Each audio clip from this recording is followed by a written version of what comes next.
Hello and welcome to this module where today I will be talking about the concept of sustainable development. Ever since 1972, at the World Conference in Stockholm, there's been a lot of discussion about what kind of development we should be aiming for. And ever since 1972 and in subsequent decades, there's been a considerable amount of attention on the role of current generations to take care of future generations. So the concept, the definition of sustainable development that became very popular in 1987 following the publication of the Brundtland Commission's report, Our Common Future, defines development as achieving our current needs without compromising the ability of future generations to meet their own needs. And the concept of sustainable development has traditionally built on three pillars. On the one hand, we're talking about social needs, social demands. Then we're talking about economic needs. And the third pillar builds on ecological and environmental concerns. I will discuss this in a separate lecture, the evolution of the concept, but for our purposes today, I want to talk to you about something wonderful that happened in 2015, which is the fact that you had the whole world agreeing to a certain idea of development and agreeing to 17 Sustainable Development Goals. These SDGs, these 17 SDGs, build on this document called the 2030 Agenda. And what is striking about this document is that it builds on so-called 5 Ps.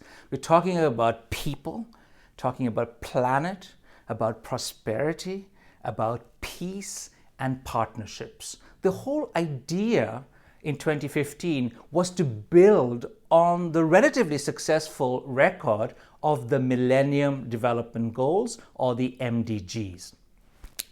And there is a lot of debate on the extent to which the MDGs, they were very limited in number, 8, the extent to which these 8 goals were successful. However, there was also this kind of feeling that the MDGs that worked before 2015 was based on an idea that experts came up with. There was this idea that the developing countries, low-income countries, middle-income countries did not participate. And that is what is particularly interesting about the 2030 Agenda. We're talking about an enormously complex and long consultative process where the idea is that we really need to reduce extreme poverty and that we can't just promote development and reduce poverty without thinking about the environmental dimension, without thinking about climate disruption. So the kind of bold agenda that was set out in the 2030 Agenda document really talks about the transformations, the kind of revolutions that is required for us to achieve sustainable development by 2030. In the next talk, I will talk more about the SDGs, but for our purposes, we can try and perhaps reflect a little bit after we've read the document in terms of trying to figure out the real theory of change that underlines this document.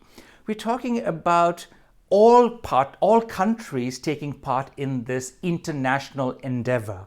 We're talking no longer about just low-income countries or middle-income countries. We're talking about also high-income countries. It is not a question of doing it through or achieving development through foreign aid. It is a question of trade. It is a question of finance. It's a question of capacity building.